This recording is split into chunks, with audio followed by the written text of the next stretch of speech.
Agora vamos entrar nas estruturas de controle, né? Estruturas de seleção, depois vamos falar de estruturas de repetição. E aí é o if, né? Acredito que todos vocês já conheçam também. If, else e switch são as estruturas de seleção, são as estruturas de tomada de decisão. Então, se eu tenho duas opções e dois caminhos diferentes a seguir, eu vou ter uma condição. Dependendo do resultado dessa condição, eu sigo por um caminho, sigo pelo outro. É o comando if que faz isso para mim. E no caso do switch, é se eu tiver mais de duas opções. Eu tenho um conjunto de opções e dependendo dessa condição, eu posso seguir por uma delas. Posso usar o switch, posso usar vários ifs alinhados e aí vai daquilo que for a melhor prática de acordo com a minha necessidade. Aqui um exemplo simples de um if com else. A minha expressão, dependendo do resultado aqui, verdadeiro ou falso, eu entro no primeiro bloco ou então entro no segundo bloco. A questão das variáveis booleanas, né? As variáveis booleanas vão ser resultado de uma expressão lógica, né? De uma comparação com igual, maior, igual ou diferente. E aqui eu tenho o comando ternário, ó, que faz o mesmo papel daquele if, só que aqui dentro de uma estrutura diferente. Como que é o meu comando ternário? É uma expressão booleana, que é o mesmo que estava dentro do parênteses no slide anterior, na frente do meu if, só que aqui eu coloco na frente dessa expressão booleana um ponto de interrogação e aqui dois valores ou duas expressões separadas por um sinal de 2 pontos. Como que funciona essa lógica aqui? Aqui a minha expressão booleana vai retornar verdadeiro ou falso. Isso aqui delimita onde ela termina. Se retornar verdadeiro, o valor vai ser esse aqui, antes dos 2 pontos. Se retornar falso, o valor vai ser esse aqui, depois dos 2 pontos. E é esse resultado aqui que vai ser atribuído para a minha variável. Então, a minha variável é igual ao quê? É igual a isso daqui, se true, ou isso daqui, se falso. Esse é o resultado desse comando ternário aqui. É como se eu tivesse toda aquela estrutura de if, valor, else, valor, e a minha expressão ali, eu faço isso tudo numa linha só, tudo representado pelo comando ternário. E aqui um exemplo, ó, média, por exemplo, aqui a minha expressão booleana, número de notas é igual a 0. Se sim, né, se verdadeiro, o número de notas é igual a 0, então a minha média, ó, é 0. Se for falso isso aqui, o número de notas é maior que 0, então a minha média é o quê? É a soma dividido pelo número de notas, é o resultado dessa conta aqui. Esse é o valor que vai ser atribuído para a minha variável média. Então, muito legal isso aqui, porque em uma linha só, eu fiz toda aquela estrutura que eu teria feito com if, comando, else, comando, encerro if. Aqui um outro exemplo, ó, um sysout, a instrução booleana, né? Aqui eu não estou atribuindo para uma variável nenhuma, eu estou enviando a saída desse comando aqui para o console. Se a minha nota for maior que 60, maior ou igual, escreve aprovado, se não, reprovado, ok? E eu faço isso com uma linha só também. Olha que legal, colocar um if e um else dentro de um sysout aqui para imprimir no console, beleza? Então esse é o comando ternário, é muito útil em muitos casos. Aqui a estrutura com switch, eu vou ter um argumento e aqui eu checo o valor desse argumento. Então é aquele caso que eu citei, onde eu tenho uma condição, um argumento, né, a ser testado e várias opções para seguir a partir daquele argumento, a partir daquele comando que eu tenho aqui. Dependendo do valor desse argumento, eu executo um bloco diferente. Então se o meu argumento for valor 1, eu executo aqui, se for valor 2, se for valor 3, e aqui infinitamente o quanto que eu precisar. E por fim eu coloco um default. Para que serve esse default? Se o meu argumento não bater com nenhum dos cases que eu utilizei, ele joga no default. Ele vai executar os comandos que estão aqui no meu default. Ok? Aqui um exemplo, né? Então, o meu comando aqui é um atributo dia, né? Então, se o meu dia for igual a 0, ele dá um sysout aqui de domingo. Se for um segunda, terça, por aí vai. Se não for nenhum dos dias que eu determinei aqui, ele escreve dia inválido. Exemplozinho simples aqui. Passando aqui agora, vamos para as instruções de repetição, né? As estruturas de repetição com o while, com o for, e aí o while começando com o do ou começando com o while. Então vamos ver as diferenças aqui e as estruturas de repetição. Bom, conceitualmente, primeiro, acredito que isso não seja novidade para ninguém, as estruturas de repetição são usadas para quando eu preciso repetir a execução de um determinado bloco de comandos, e aí o número de repetições pode ser calculado, pode ser pré-definido ou pode ser pós-definido, né? Eu posso ter ou não controle sobre o número de vezes que vai executar, depende da condição que eu vou usar para controlar a sequência de repetições, ok? Mas enfim, as instruções de repetição eu posso usar com while, com o do, while e com o for, são os famosos loops, né? E aí, algumas diferenças básicas entre usar o while, o do while e o for. Então, enfim, antes do exemplo, né, só conceitualmente falando, tanto o while quanto o for, eu posso ou não executar o bloco de comandos, vai depender da condição. E dependendo da checagem dessa condição, ele nem entra na estrutura e aquele bloco de comandos não é executado nenhuma vez. A grande diferença do antes do while para esses outros dois é que com o do primeiro ele vai sempre executar o bloco de comandos pelo menos uma primeira vez, e aí depois que ele executa ele testa a condição, e aí pode ser que ele continue repetindo ou pode ser que ele encerre, mas a primeira execução é sempre garantida, ela sempre vai acontecer. Essa é a diferença básica. Aqui um exemplo do comando while, né?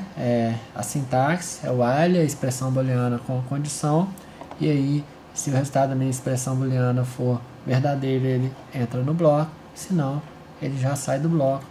Aqui um exemplo de um contador que vai de i, no caso aqui de 1 até 100, né? Então o i começa com 100, enquanto o i for maior que 1, ele vai calculando a raiz aqui e vai mostrando e vai redefinindo o valor de i. Então aqui o square, né, é a raiz quadrada no caso, a raiz de i aqui simples, e aí ele vai atribuindo o resultado da raiz para o i. Esse valor vai diminuindo até que chega uma hora que ele é menor que 1 e ele sai do while. A mesma coisa com o do na frente, a diferença é que agora aqui vai executar pelo menos uma vez. Então ele entra no bloco, calcula a raiz, atribui para o i, e aí testa se o i é maior que 1. Se o i ainda for maior que 1, ele executa de novo, senão ele termina. A grande diferença desse para o anterior, deixa eu voltar aqui, é que nesse anterior, se eu colocar o i sendo igual a 1, ele não vai executar nenhuma vez. A hora que ele entrar aqui, ele já sai direto e não passa por aqui nenhuma vez. Com o do na frente, passei aqui de novo, ele vai executar mesmo que o i entre sendo igual a 1, ele vai sempre executar a primeira, então ele vai calcular a raiz desse primeiro número, depois ele compara com 1 e aí verifica se vai continuar calculando raiz ou se ele vai encerrar. E aqui a sintaxe do for, né? For, início, expressão booleana, incremento. A diferença do for para o while é que o for, o incremento, ele é controlado pela própria estrutura de loop. Com o while, o programador, né, tem a responsabilidade de controlar a estrutura de repetição, de controlar o valor da sentinela ou do meu controlador. Se eu esqueço de fazer isso, eu crio os famosos loops infinitos, né? Se eu erro na definição do controlador, meu loop fica sendo repetido ali eternamente e nunca mais acaba. Enfim, aqui um exemplo, for, né, de 0 até i menor que 10, ele incrementa 1, e aqui dentro eu não preciso trabalhar o valor de i, eu não preciso incrementar o i a cada repetição, ele incrementa 1 no i até que o i seja igual a 10, e aí ele vai sair desse for aqui. A questão do controle, número de repetições definidas, número de repetições indefinidas. Isso depende de como eu vou fazer o controle.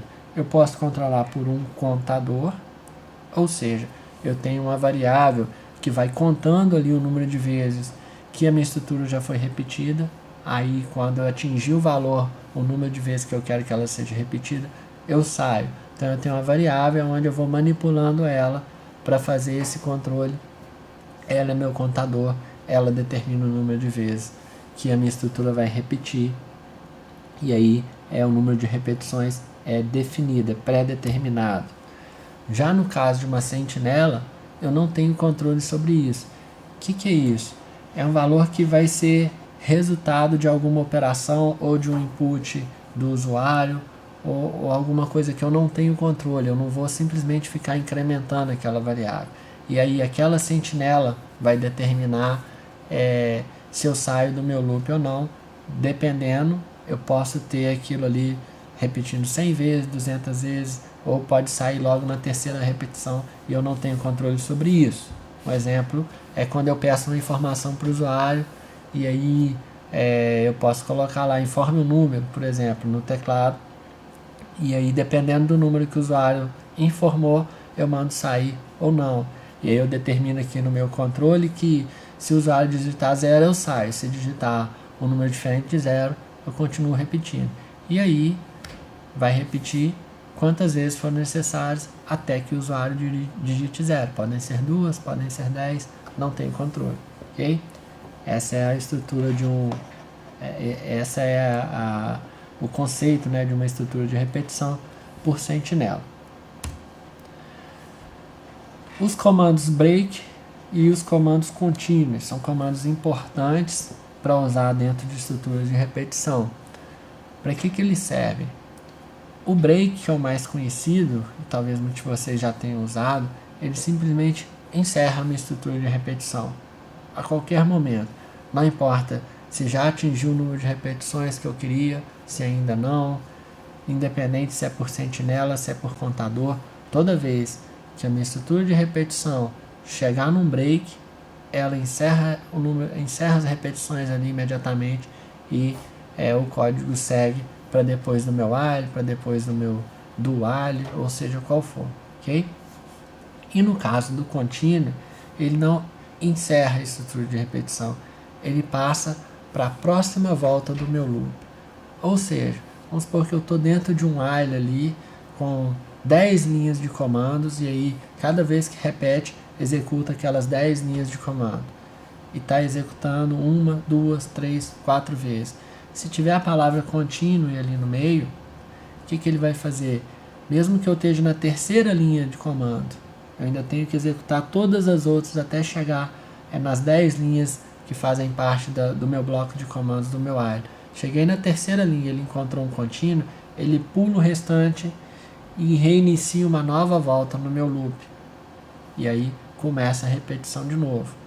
Aí você pode perguntar assim, poxa professor, mas como assim, né? Quando que eu vou usar isso? Tem muitas utilizações. Nós vamos um exemplo simples. Imagine você que eu queira imprimir no console todos os números de 0 a 10 menos o 7, por exemplo. Então eu vou fazer um loop com um contador que começa de 0 e vai até 10 e eu mando imprimir. Só que eu coloco um if lá dentro que se o meu contador for igual a 7, o que eu faço? Continue. Ou seja, se o meu contador for igual a 7, reinicio o meu loop a partir do próximo incremento, né, que é a partir do 8, e aí o 7 não imprime. Enfim, é um exemplo simples de por que o continue poderia ser utilizado. Okay? Então, recapitulando, break, encerra as repetições, sai do loop, continue, encerra aquela volta no loop e já parte para o início da próxima volta, já posiciona imediatamente na próxima repetição da estrutura de comandos do meu loop.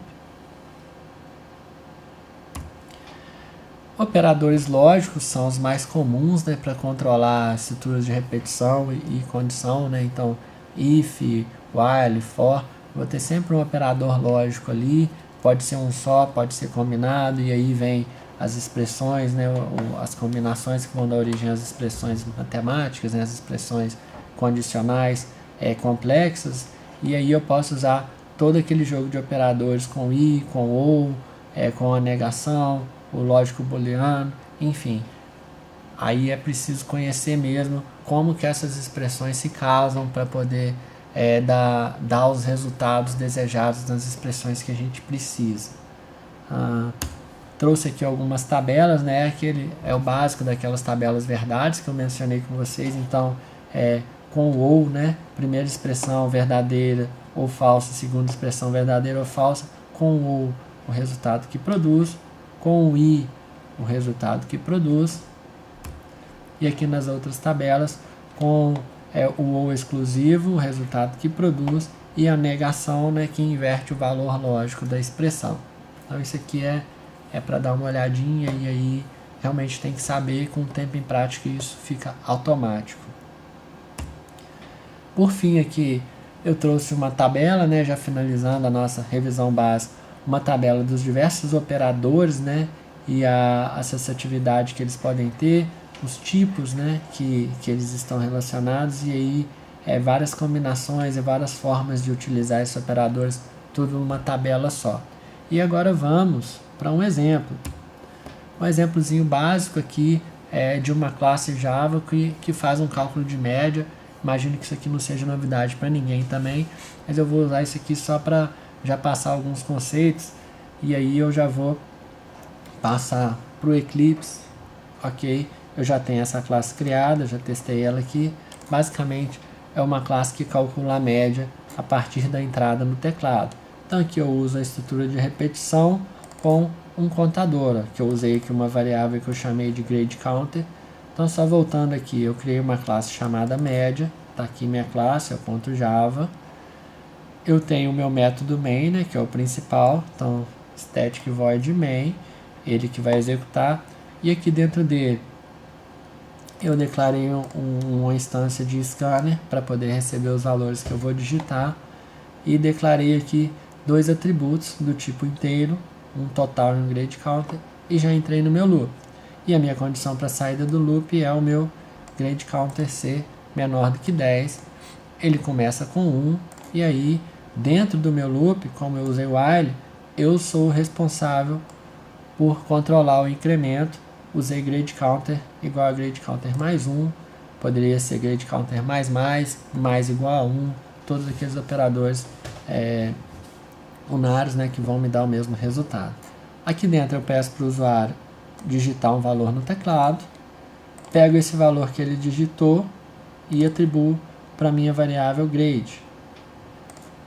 Somo a minha variável grade no meu total e vou acumulando isso a cada volta no loop. Quando eu terminar as 10 voltas no loop, o meu total vai ter acumulado o valor dos 10 números digitados. Aí eu crio uma variável aqui que é a média e simplesmente faço a operação aqui. O valor da média é o total dividido por 10, é uma média simples, e aí depois exibo isso na tela. Então vamos executar, e é bem básico, né? Aqui ele já começa a pedir a primeira nota, e eu vou digitando qualquer valor aqui, 7, 4, 8, vai me pedir 10 valores. Vou digitar aleatoriamente aqui esses 10 valores. E aí no fim, ó, o total de todas as notas é 56, que é a minha variável total, e a média é 5. Dividiu 56 por 10, como eu coloquei aqui como inteiro, ele desconsiderou as casas decimais, e aí a média foi 5. Ok? Exemplozinho simples, só que eu vou usar isso aqui para já mostrar para vocês um recurso importante. E aí já é uma coisa que eu não sei se muitos de vocês conhecem ou não, mas que a partir de agora vocês podem usar constantemente, toda vez que algo inesperado aconteceu, que tiver um erro, que você não saiba por que está acontecendo. Vamos simular um erro de lógica aqui. Eu vou comentar aqui, ó, o incremento do meu contador. O que vai acontecer agora? O meu loop ficou infinito. O meu número GradeCounter aqui, ó, nunca vai chegar a ser 10 e vai ficar dando volta eternamente. Vamos supor que eu tivesse feito isso de forma despercebida e não tivesse entendendo por que está errado. E eu vou executar a aplicação e vou ficar igual bobo aqui, digitando notas para o resto da vida, e nunca vai sair do meu loop, nunca vai calcular a minha média, e aí, ó, e agora? Algo de estranho aconteceu. Como que eu faço para descobrir? Minha aplicação não está funcionando, preciso investigar meu código. Aí eu vou paralisar aqui, obviamente.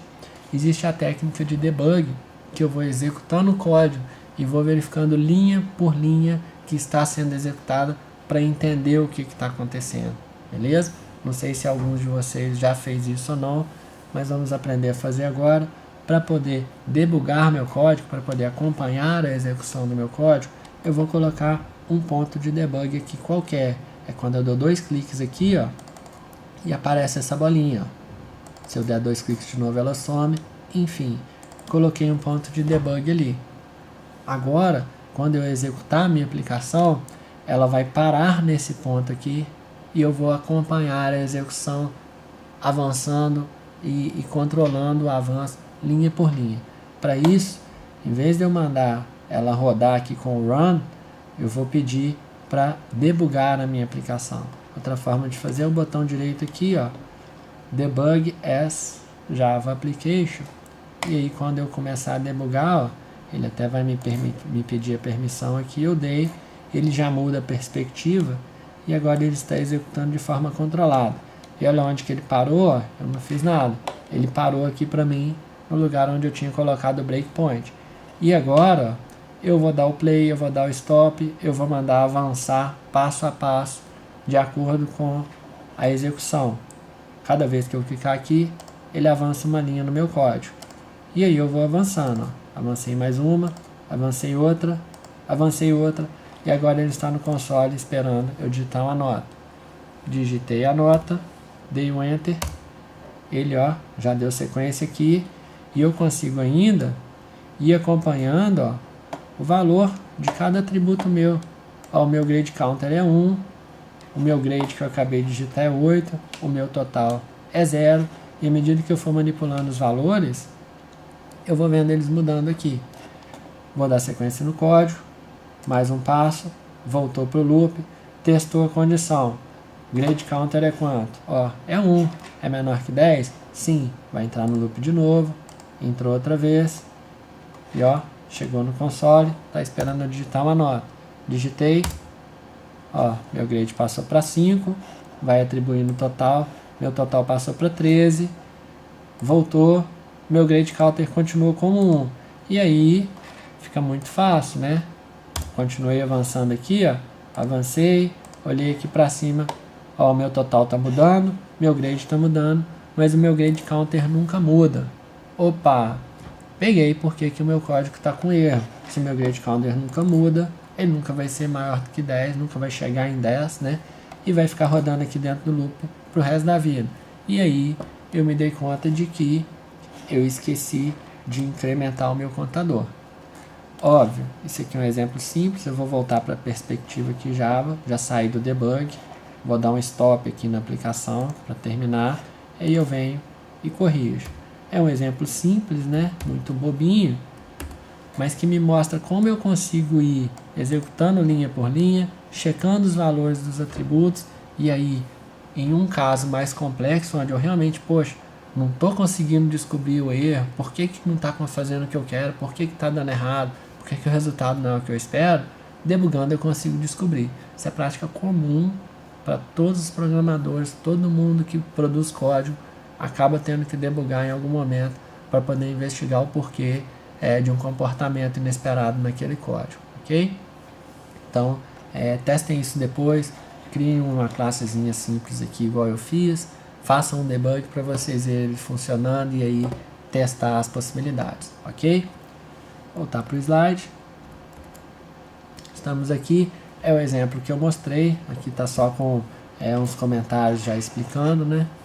No meu exemplo aqui na classe que eu criei no Eclipse não tem essa explicação, mas é a mesma coisa. E aí a gente já parte para encerrar a aula de hoje, né? As referências estão aqui dos livros que vocês podem acessar e esses livros estão na biblioteca virtual e eu peço a vocês, gente, a partir de agora, acessem os livros, tem o material também dos módulos, né, que vão sendo disponibilizados junto com as videoaulas. e tem o material dos slides.